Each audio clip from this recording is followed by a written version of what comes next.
Bien, vous venez de voir l'élément. C'est vrai qu'on aurait bien voulu aller jusqu'au bout. On était déjà secoué dans nos émotions par ce qu'on a entendu et vu On allait jusque-là. jusqu'au bout. Hein. Ok.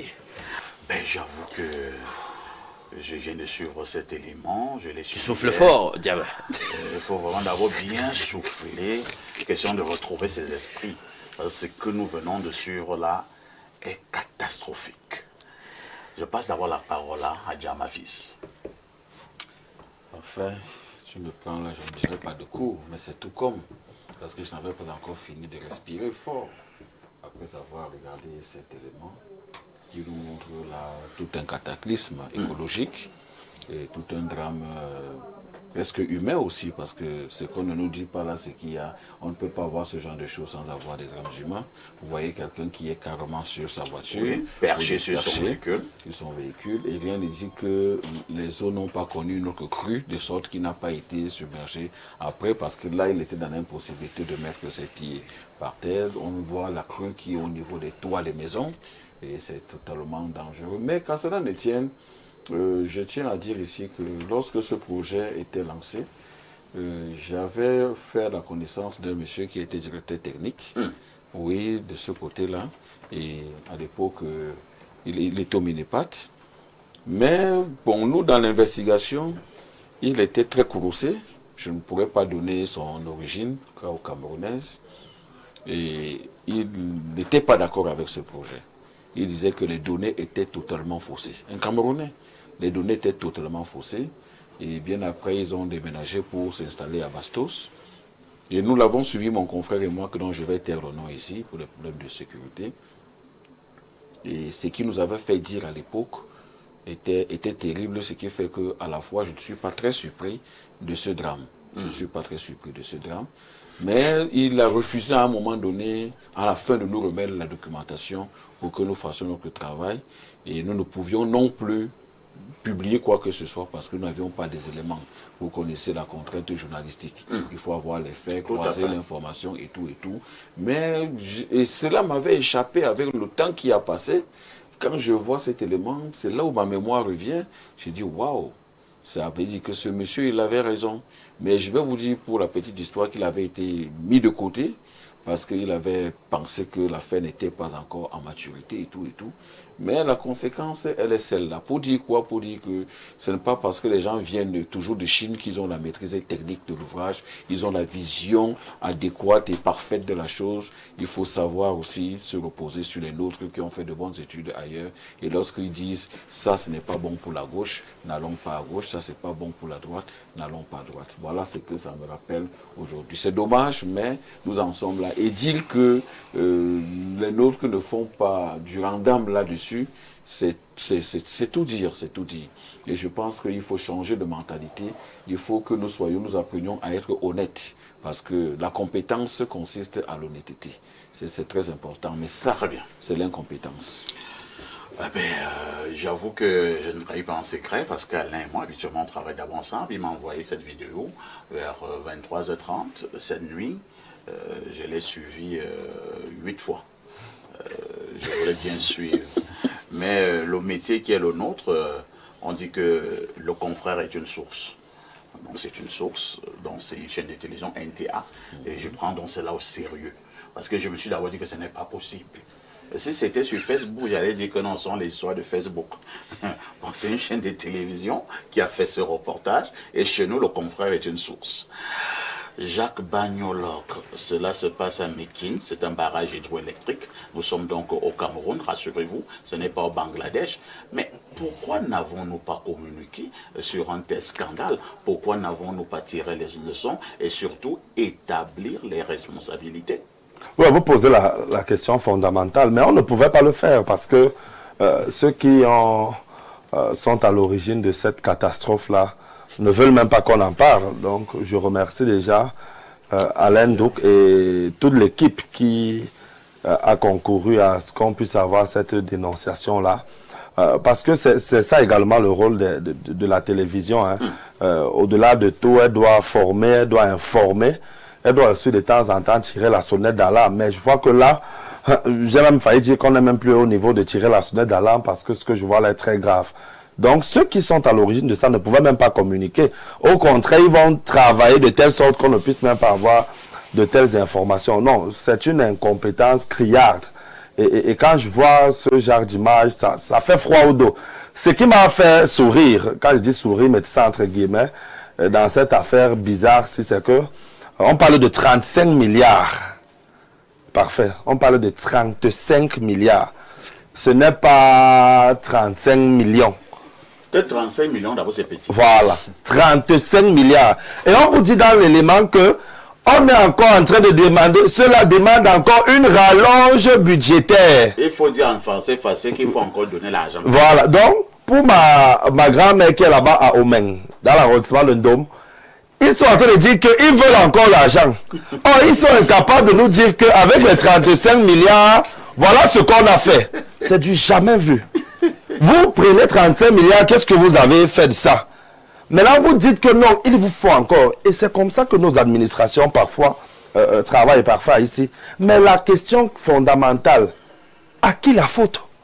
Qui doit donc assumer la responsabilité de Mékin là? Et c'est dans la région du Sud. Ah, d'accord. C'est dans la région du Sud.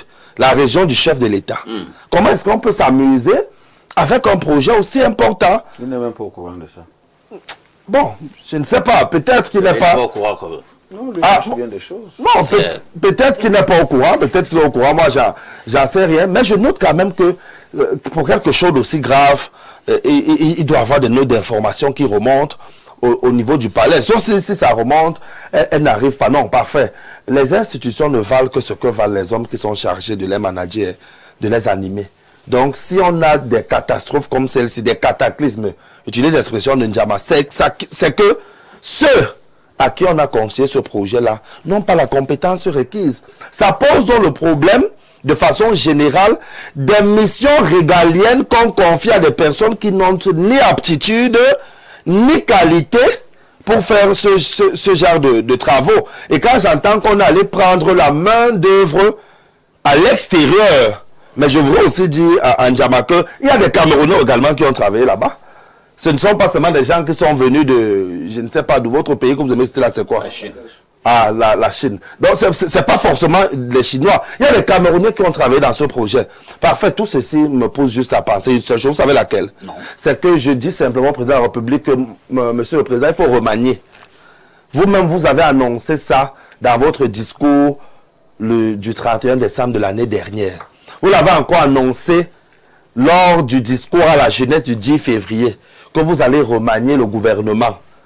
Et que même au niveau des sociétés d'État, on va faire un nettoyage parce qu'il s'agit du mandat des jeunes et des femmes. Je suis convaincu de ce que parfait. Il y a des jeunes ingénieurs sortis de nos écoles ici qui peuvent faire ce travail-là, mais ils sont au quartier. On ne leur donne même pas la possibilité de travailler. Donc tout ceci est la preuve de ce que la machine gouvernementale, à certains niveaux, est effectivement grippée. Seul un remaniement peut nous permettre de mettre ce genre de choses loin de nous et de tirer les responsabilités. Mais les responsables, on les connaît. Les responsables sont connus, il ne faut pas faire la magie. Oui, mais il suffit de savoir les qui ont géré le projet. Mais comme l'écart est devenu la norme, comme disait le prof de regretter mémoire. Mon nom de Jana. Voilà. Donc, allons seulement. Docteur Alexandre Essomba, je ne sais pas si les gens qui ont piloté ce projet sont du RDPC, mais je vais vérifier. Mais là n'est pas le problème. Toujours est-il que c'est un scandale, docteur. On vous parle d'un investissement de 35 milliards maintenant qui a englouti dans l'eau. Vous avez vu cette eau-là devant vous. Et on vous dit que non, il faut encore ajouter de l'argent. Entre-temps, les cacahuètes ont été emportés, des maisons ont été dévastées, les machines ont été englouties dans l'eau. Attends, est-ce que ce n'est pas ce que Jam appelait tout à l'heure l'incompétence criarde? Oui, je dirais que j'ai failli bondir de ma chaise quand j'ai suivi avec vous ce reportage qui fait mal. En fait, nous avons dans ce pays des pratiques qui ne sont pas à féliciter. Quand on fait un investissement d'une telle ampleur, 25 millions, au départ. Milliards. 35. Non, c'est 25 milliards au départ. Au départ, oui. Pour 35 par la suite. Je pense qu'il faut une expertise de très haut niveau. Et il faut même à la limite la diversifier. Ouais. On ne peut pas se contenter de dire, bon, si un pays X, c'est pas parce que c'est une expertise étrangère, même si c'est un grand pays, il faudrait peut-être aussi aller dans un pays B, si on est parti d'un pays A, si on a commencé avec un pays A, pourquoi pas un pays B, pourquoi pas une autre expertise d'un pays C. Et maintenant, confronter ces différentes expertises au point de les maturer. Alors, le mieux disant en termes de choix pour mener une activité d'une telle importance, le mieux disant n'est pas seulement en termes de coûts financiers, le mieux disant c'est également en termes d'expertise technique. Voilà que le Cameroun est en train de reculer. Nous avons beau créer des structures nouvelles pour gérer les questions d'électricité dans notre pays, mais si les sources d'électricité ne sont pas fiables, des investissements colossaux ont été engagés, mais on n'a pas l'énergie sollicitée, l'énergie voulue pour que l'économie camerounaise puisse décoller. Alors, il faudrait que les responsabilités soient dégagées, mais j'ai suivi tantôt que le chef d'État n'est pas au courant. Je pense qu'il est. Ce sont ses collaborateurs qui ont toujours trahi cette confiance du chef de l'État. Lui, il a une vision, il a une pensée, il a une orientation. Il faut de l'énergie en quantité. Il faut une énergie en qualité pour que l'économie camerounaise soit boostée. Voilà que des collaborateurs, peut-être moyennant des bakchiches, je ne sais pas, peut-être parce que l'expertise n'est pas suffisamment prouvée, maturée, on livre le Cameroun, on gère le Cameroun comme si c'était, j'ai suivi cette expression quelque part, comme si c'était un 2-0. Non, c'est pas possible. C'est pas possible. Il faut des gens sérieux. Mais tout esprit valide, tout esprit raisonnable. Qui sont bien organisés. Je ne sais pas. Mais au 2-0, on n'a pas besoin de performance. On n'a pas besoin de résultats. On joue au petit trou. On va à son petit rythme. L'essentiel, c'est de terminer. On peut même faire 5 minutes, on se repose. On peut revenir au stade. Nous ne sommes pas dans un 2-0. C'est pas sérieux. Ça ne va pas. Et pour ma modeste appréciation, c'est la déception. Et nous pensons que les responsabilités doivent être engagées et les coupables, je ne sais pas quoi faire, mais interpeller, peut-être, il faut qu'ils disent quand même, qu'ils répondent de ce genre d'impéritie et de ce genre de manquement. Durant Aymar Tigué, est-ce qu'il n'est pas temps que nous quittions un peu à nos pleurs? C'est-à-dire que tous les matins, nous venons pleurer ici, Info TV, on pleure, on dit ouais, le Cameroun a traversé les remèdes, on va faire comment? Est-ce qu'il ne faudrait pas que nous montions d'un cran? Ça veut dire quoi? Que nous passions des pleurs à la sanction sévère. C'est-à-dire que ces vampires, ces sorciers qui ont fait ce travail, on les interpelle, on les montre à la télé.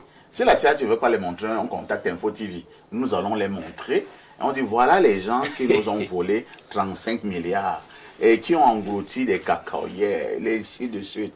Probablement, même certaines personnes sont mortes. On vous dit donc, bon, voilà ce qui, le sort qui leur sera réservé. Est-ce qu'il n'est pas temps dans ce pays, Durand, que nous passions à des responsabilités?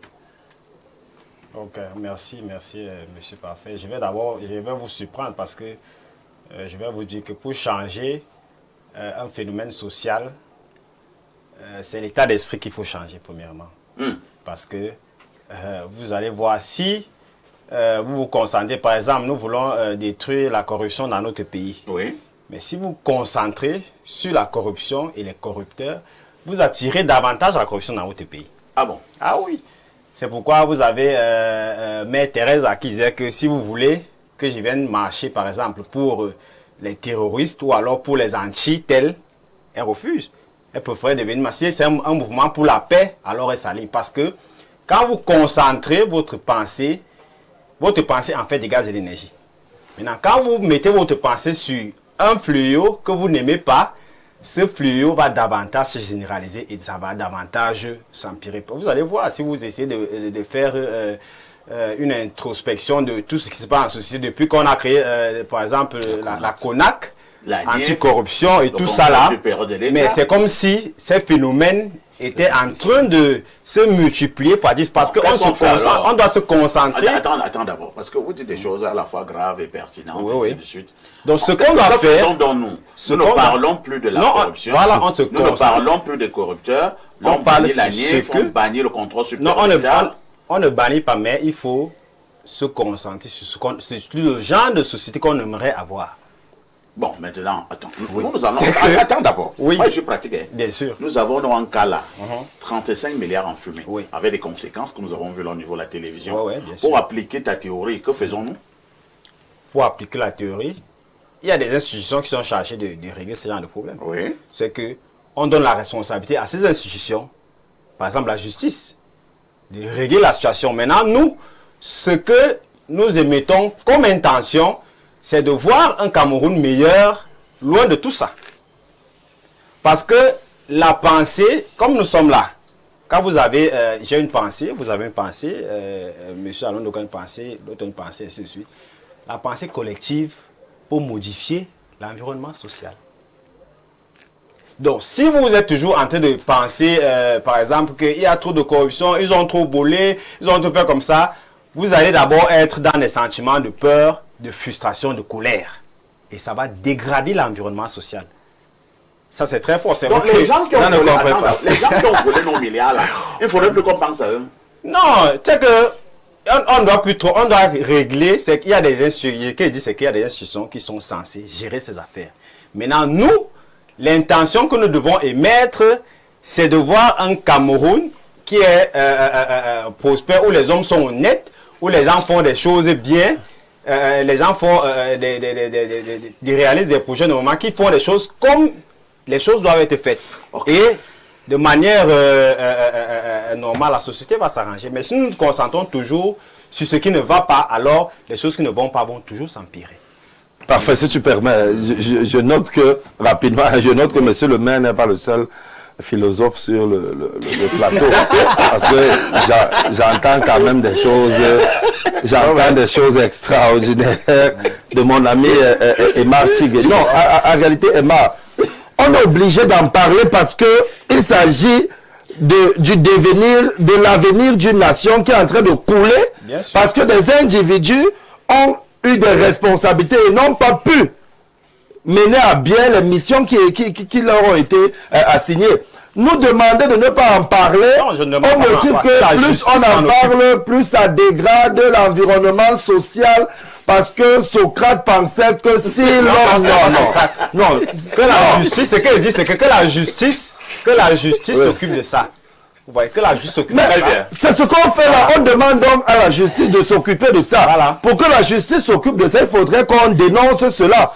Si on ne dénonce même pas, parce que ce qui est grave, parfait, dans notre pays, si vous fermez même la bouche, si vous commencez à fermer la bouche sur un ensemble de fléaux sociaux, au motif que plus on en parle, plus ce sera très grave. Parce que vous voyez même ce qui se passe avec ces affaires. Ça, c'est la pensée populaire.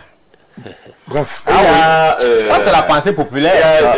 C'est justement pour ça que ça perdure. Il va encore apporter un élément là. Non, il va aller dans le sens là. Il ne faut pas en parler.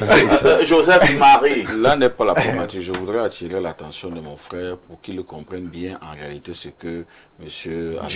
Durand voudrait dire. La problématique ici, c'est quoi? Quand vous regardez le DSCE, vous regardez la SND30, vous allez vous rendre compte que nous avons fauté sur un phénomène. Juste la paperasse. Sur un axe majeur, on n'a rien concentré sur l'homme. Et nous avions déjà pensé à une époque que le Camerounais était malade et que le développement ne peut venir que de l'homme, le changement ne peut venir que de l'homme, par la transformation de l'homme. Ce qu'il voudrait dire, c'est quoi? C'est que nous devons mettre un accent sur l'éducation de l'homme et sur les modules pouvant transformer le Camerounais. C'est ça, ça n'a pas été pris en compte. On a mis l'accent sur le matérialisme. Vous comprenez un peu, je parle là de la philosophie de ceux que M. le maire connaît très bien, les experts du matérialisme. Or, l'homme n'est pas seulement entité matérielle. L'homme est d'abord psychologique. C'est ça le fait majeur. Or, nous sommes tous conscients que les Camerounais sont malades. Quand vous allez voir, quand le président Biya était Premier ministre dans les années 72, il combattait déjà la corruption. Il est devenu président en 82. Il continue à combattre la corruption. Le voilà qui est déjà grabataire. Il continue à combattre la corruption. La corruption ne peut pas disparaître. Parce qu'on n'a pas mis l'accent sur le Camerounais, sur l'éducation du Camerounais pour voir comment on peut transformer le Camerounais. C'est ça le problème majeur. J'ai parlé tout à l'heure de l'incompétence des gens. Or, je n'ai pas parlé de la qualification. Parce que le monsieur dont j'ai parlé est un homme qualifié. Mais j'ai parlé de l'incompétence. Or, l'incompétence n'est pas l'absence de qualification. C'est le refus de faire ce que l'on sait faire pour beaucoup de raisons. Je tiens à faire cette précision-là. Vous comprenez? Très bien. Et Merci. aujourd'hui, nous sommes dans ce genre de cas. Tant que nous n'allons pas nous transformer, nous n'allons pas diriger nos regards vers des lendemains meilleurs, vers des visions meilleures, capables de transformer nos enfants, il n'y a rien à attendre. Et comme il est enseignant, docteur enseignant, je crois que vous comprenez qu'une société où la décrépitude de l'enseignant, où on relègue l'enseignant au dernier rang de la société, il n'y a rien à espérer. Moi, je suis étonné quand je regarde les Camerounais. Moi, j'ai peur de notre société. Parce que quand je regarde l'échelle de la pyramide, on a mis l'enseignant au plus bas de l'échelle de la pyramide. Je n'espère rien au fond. Parce qu'il faut qu'on soit évident. Tu ne peux pas prendre la machette et couper tous les arbres de la forêt en espérant que les arbres vont pousser. Non. Il faut qu'on se le dise. C'est compris. Alain, donc, vous allez donc commenter votre dénonciation. Nous insistons que c'est une dénonciation. Les faits sont catastrophiques. Mais sur ce plateau, d'autres nous attirent notre attention en disant que non, ne nous appesantissons pas sur les faits. Allons au niveau de la pensée, cherchons plutôt à travailler le Camerounais, ainsi de suite, ainsi de suite. Non, ça c'est des faux fuyants. Il faut qu'on soit sérieux. Même la philosophie a sa dimension pragmatique. Hein? On le sait tous. Et là, c'est vrai quand même, parce qu'il ne faut pas jeter le bébé avec l'eau du bain, n'est-ce pas? Il y a quelque chose de bon dans ce qu'il a dit. Il faut réformer les esprits. J'ai par exemple écrit un ouvrage à Jean. À votre avis, c'est pourquoi? Vous pensez que les gens, on est si corrompus, pourquoi? Parce que, comme parfait tu le dis souvent, c'est des gens ont fini par intégrer qui ont un prix à tout. Même sur la banque, ils sont achetés. Qu'est-ce que vous voulez alors? Donc, il faut aller les reprogrammer. Mais vous voyez même l'ouvrage en question, est-ce que ça fait écho?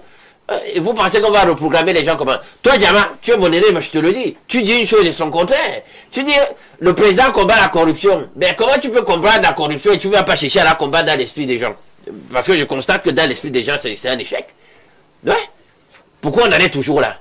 Bon, et puis, dans la mécanique même du combat même de cette corruption-là, est-ce qu'on laisse vraiment les entités qu'on a créées faire effectivement leur travail? Pourquoi on ne donne pas des prérogatives de coercition? De coercition, par exemple, à la CONAC. Hein? La CONAC, par exemple, sur le cas d'espèces que nous sommes en train de traiter, dans son rapport 2027-2026, a préféré un tout petit peu se taire. Saluons un certain monsieur appelé Biamoto. C'était jusqu'à au moins 2024, celui qui était le directeur de ce barrage de Mekine. Il n'est plus. Oh, je ne sais pas, va savoir. Au moins, je dis jusqu'à 2024, c'était lui, il s'appelle Bia Moto. Donc, faites nos parallèles. Bon. Pas forcément le. Non, je dis, vous allez comprendre pourquoi je fais ça. Vous allez comprendre pourquoi il y a Bia dans son nom. Il y a Bia dans son nom. Mais pourquoi vous insistez qu'il y ait Bia? Non, j'en viens. Quand tu demandes de faire le parallèle, il y a un problème. Moi, je connais des billets qui n'ont rien à voir avec. C'est pourtant de parole. Vous ne voulez même pas que je vous explique pourquoi j'ai fait ce jeu. Comment? Ce jeu non, il faut se calmer. Je n'ai pas interféré dans votre temps de parole. Je peux peut-être équivoque, mais c'est la gêne. Mais monsieur le modérateur, je parle pas. Il y a pourquoi? Docteur Soma a un problème avec l'emphase que vous mettez sur le nom Bia. Ok. Autant il peut s'appeler Bia, et moi j'ai eu l'ancien voilà. Monsieur le maire, je retire. Est-ce que c'est Bia? Bia n'a rien à voir avec ce Bia. Je retire. Monsieur le maire, je retire. C'est un digne fils de Nyon Ekele. Voilà. Maintenant, on me remet la parole. C'est compris. Allez-y, Alain. Ok. Il semble que c'est dans les faits, c'est un projet qui se voulait un projet symbolique parfait. C'est-à-dire que, bon, il était question de rattacher l'infrastructure en question avec le réseau interconnecté Sud. Voilà. Bon, sur le plan symbolique, il fallait éclairer Mvomeka, le village du président de la République et d'autres localités. Environnantes. Voilà, environnantes. C'était ça l'enjeu. Hein? 15 mégawatts. Ça devait être ça, la puissance du barrage. Aujourd'hui, on en est à 11, non, 11, quelque chose, non fonctionnel. On était supposé réceptionner l'infrastructure en 2015. Mais ce n'est qu'en 2019 qu'on a eu la première mise en service qui, quelques semaines après, a donné ce que nous avons vu en image. Vous savez, beaucoup de confrères ont écrit dessus. Et ce n'est même pas le seul cas d'espèce. On a écrit dessus, mais vous savez qu'on écrit dans ce pays, je sais pas. C'est comme si parfois ça donne l'impression de passer inaperçu. Il faut des images chocs. C'est pour ça qu'on est revenu avec l'élément parfait. Donc, 2019, mise en eau, un barrage hydroélectrique, c'est supposé fonctionner dans l'eau et non être submergé, noyé, inondé par l'eau. Voilà où on en est. Donc, l'entreprise chinoise CNEEC a fait ses preuves ailleurs et ça a bien marché. Elle-même très réputée, très cotée pour ce genre de travaux. Pourquoi ça fait flop chez nous? Il semble donc que ça fait flop chez nous parce que nous sommes des gens du flop. Expliquez pourquoi ça fait... Mais on ne sait pas maturer les projets. Ça s'apparente même à une espèce de sabotage. Quand on prend sur le plan symbolique le fait que c'était supposé être une infrastructure pour éclairer la localité natale du président, ça peut aussi s'apparenter à une espèce de sabotage. Mais ça, on appelle ça le complot scientifique. Bien sûr, écoute, attends un peu. On se dit quand même que si c'est chez le chef de l'État, chacun devrait être précautionneux et faire la tâche, l'ouvrage avec le plus de circonspection, le plus d'engagement possible. Mais on voit que c'est totalement le contraire. C'est la preuve de ce que certains n'ont même plus peur du chef. Oui. Qu'est-ce que j'en sais? Tire toi-même les conclusions parfaites. Mais c'est un désastre écologique. Les indemnisations se font là en monnaie de singe. Les populations, vous imaginez tout ce qu'elles ont perdu. Elles sont là aux abois. Les catastrophes sur l'écosystème. Vous imaginez? Notre argent, certains confrères ont écrit que nous n'en sommes pas à 30 milliards, les amis, ou 35 milliards, c'est un euphémisme. C'est au rabais, ça. Certains, parmi nos confrères, dit qu'on serait à 100 milliards. Vous vous rendez compte? Un surcoût de 75 milliards. Il faut que les gens rendent gorge. Il faut que les gens répondent de ce qu'ils font. Merci. Lisons rapidement ces nombreuses contributions qui nous viennent à travers le monde. Bonjour Perfecto et ton riche panel. Merci beaucoup à Alain Douc pour la dénonciation. Je suis à 2 kilomètres du dit site. Suivez bien ce que le monsieur va nous dire. C'est la vraie magie. Pendant les pluies, mon grand-père a perdu son champ de cacao de 3 hectares. Plus de 30 porcs et porcelets morts, poulailler détruit.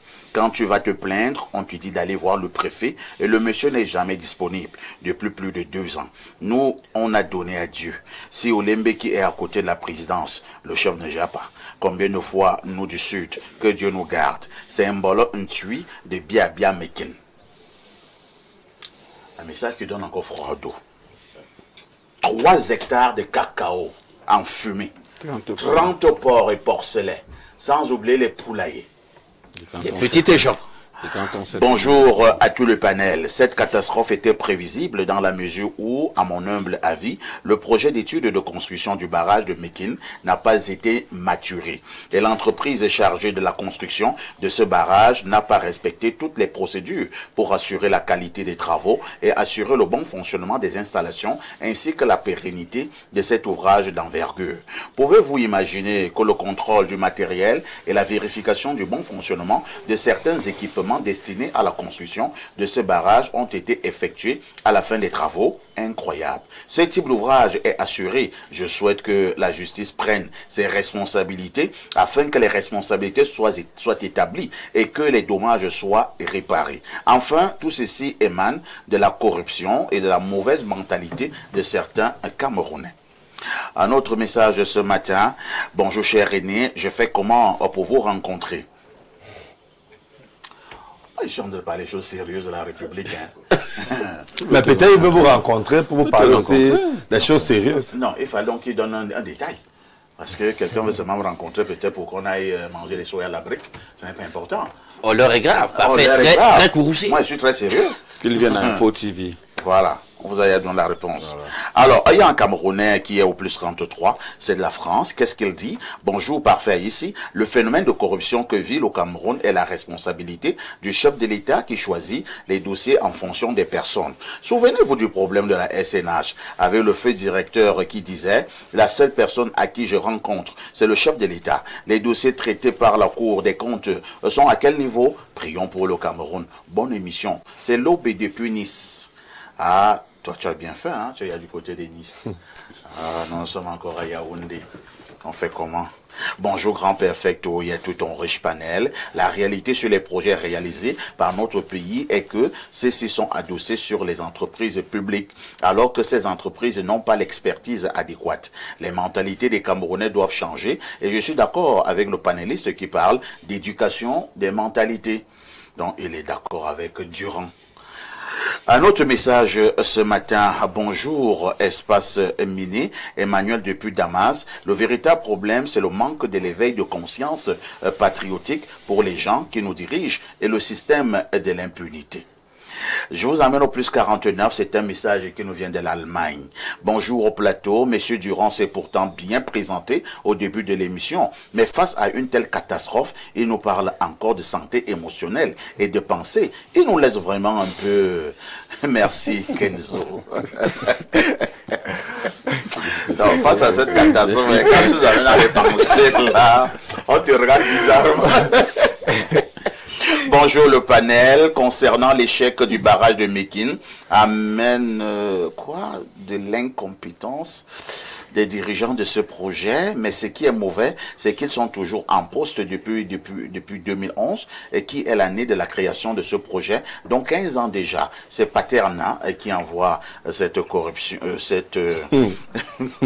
C'est ce que Durand disait. Qui envoie Tu vois Carrefour ne parlait de corruption même pas. Bonjour, parfait ici. La problématique relative au barrage de Mékine révèle un échec technique, socio-économique, financier et environnemental. Pour avoir été réquisitionné par l'État du Cameroun pour d'autres audits, je suis à nouveau disponible pour un audit judiciaire. C'est le seul moyen de faire une estimation des conséquences, établir les responsabilités et faire des recommandations pour corriger cordialement. C'est Stéphane Djomo Tchewo, expert ad hoc près le TCS. Ah, le TCS. Pour ceux qui sont au Bangladesh, c'est le tribunal criminel spécial. Mais il y a l'article 18 au niveau du TCS qui dit ceci. Si le corps du délit est remboursé, la personne peut être libérée. Vous voyez un peu. Vous voyez un peu, c'est aussi j'ai volé 10 milliards. Et quand en réalité, on nous a mis là-bas pour 5 milliards. Je rembourse les 5 milliards et perfect roll carrosse. Ouais, perfect roll carrosse. J'ai même vu un ami au village qui me dit, bah, parfait, faisons un peu un calcul. Si je vole 10 milliards, on me met en